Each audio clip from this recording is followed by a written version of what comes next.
Shalom Bapak Ibu keluarga damai. Bersyukur pada hari ini Jumat 17 Oktober 2025 kita diberikan kesempatan untuk sama-sama mendengar renungan firman Tuhan melalui program Samas GKI Damai.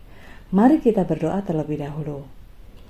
Tuhan Yesus yang baik, kami bersyukur untuk nafas kehidupan yang Tuhan masih percayakan untuk kami hari ini.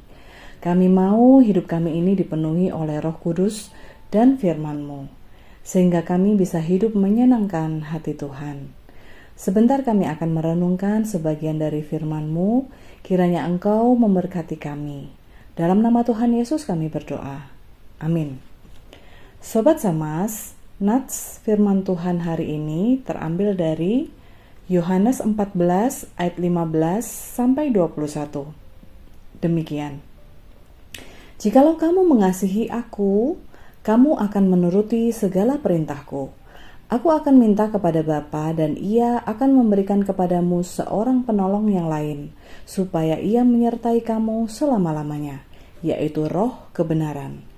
Dunia tidak dapat menerima Dia, sebab dunia tidak melihat Dia dan tidak mengenal Dia. Tetapi kamu mengenal Dia, sebab Ia menyertai kamu dan akan diam di dalam kamu. Aku tidak akan meninggalkan kamu sebagai yatim piatu. Aku datang kembali kepadamu. Tinggal sesaat lagi dan dunia tidak akan melihat aku lagi.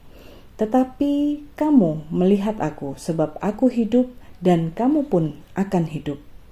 Pada waktu itulah kamu akan tahu bahwa aku di dalam Bapa-Ku dan kamu di dalam aku dan aku di dalam kamu. Barang siapa memegang perintahku dan melakukannya, dialah yang mengasihi aku. Dan barang siapa mengasihi aku, ia akan dikasihi oleh Bapa-Ku, dan aku pun akan mengasihi dia dan akan menyatakan diriku kepadanya. Keluarga damai, hari ini kita bersama belajar tentang keluarga yang terus berjuang untuk taat. Menurut Bapak Ibu, manakah yang lebih mudah? Taat ketika kita dalam kondisi yang baik-baik saja, atau taat ketika dalam keadaan sulit atau keadaan yang tidak baik-baik saja? Ya, memang untuk kondisi yang tidak baik relatif lebih sulit untuk taat. Namun, jika kita tercermati lebih dalam, masing-masing kondisi ini memiliki tantangan tersendiri.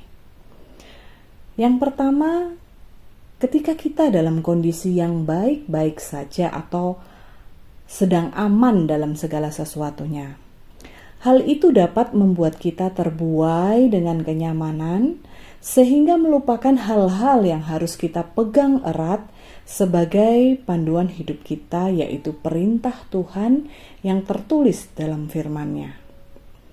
Contohnya saja, satu keluarga dalam kondisi ekonomi yang cukup mapan, sehingga selalu menghabiskan waktu weekend-nya untuk berlibur. Bisa kemana saja yang diinginkan.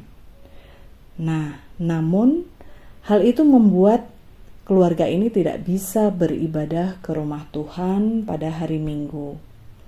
Padahal perintah Tuhan jelas dalam Keluaran 20 ayat 8.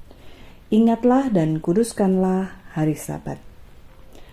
Sepertinya hal ini adalah hal yang kecil. Namun, jika kita belajar tentang ketaatan, Tuhan ingin dalam hal terkecil sekalipun kita harus belajar untuk taat akan perintah Tuhan. Kondisi yang kedua, ketika kita dalam kondisi yang tidak baik-baik saja atau dalam kondisi yang sulit, tantangannya adalah kita ingin kesulitan ini segera bisa diatasi. Kita ingin kesulitan ini cepat selesai, cepat berlalu. Tidak ada seorang pun yang suka dalam kondisi yang sulit. Kecenderungan manusia memikirkan suatu jalan pintas. Namun hal ini belum tentu berkenan di hadapan Tuhan. Contohnya saja, suatu keluarga dalam kondisi ekonomi yang sulit. Sang kepala keluarga ingin kesulitan ini segera berakhir, sehingga memutuskan untuk menerima tawaran dari rekannya untuk melakukan penggelapan uang atau korupsi di tempat kerjanya. Dengan demikian, ia bisa mendapatkan keuntungan yang besar dalam waktu yang cepat, sehingga dia berpikir bisa cepat-cepat menyelamatkan keluarganya untuk keluar dari masa sulit. Sobat Samas, hal ini tidak berkenan di hadapan Tuhan. Dengan kata lain, hal ini tidak taat akan perintah Tuhan. Bapak Ibu Sobat Samas, firman Tuhan yang kita baca tadi di awal mengingatkan kita bahwa jika kita mengasihi Allah, kita menuruti segala perintahnya. Bahkan ketika kita sebagai manusia mengalami kesulitan, Tuhan akan menghadirkan seorang penolong, yaitu Roh kebenaran, sehingga kita bisa menjalani hidup ini dengan terus taat kepada perintahnya. Allah memberikan janjinya di ayat 21 tadi yang kita baca, yaitu barang siapa memegang perintahku dan melakukannya, dialah yang mengasihi aku. Dan barang siapa mengasihi aku, ia akan dikasihi oleh Bapakku, dan aku pun akan mengasihi dia dan menyatakan diriku kepadanya. Tuhan menjanjikan suatu relasi yang sangat dekat, yang dimana kita tidak perlu khawatir lagi ketika kita punya Bapa yang peduli terhadap kehidupan kita. Tuhan hanya ingin kita taat pada perintahnya. Bapak Ibu keluarga damai, taat memang tidaklah mudah. Banyak sekali tantangan ketika kita ingin menjadi umat yang taat. Hal yang sulit, namun bukan berarti tidak bisa. Kita bisa. Jangan kita menyerah. Kita harus berjuang untuk menjadi umat Allah yang taat. Ketaatan tidak datang begitu saja.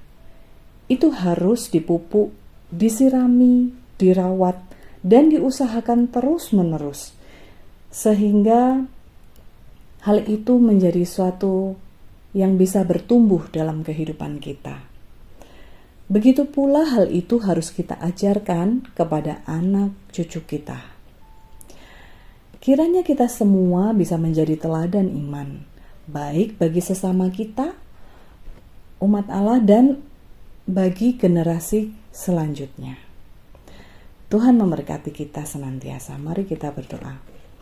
Terima kasih Tuhan untuk renungan firman Tuhan hari ini. Kami mau belajar untuk berjuang menjadi umat yang taat, melakukan segala perintah Tuhan. Kami mau menjadi keluarga-keluarga yang taat, yang terus mengandalkan Tuhan dalam kehidupan kami.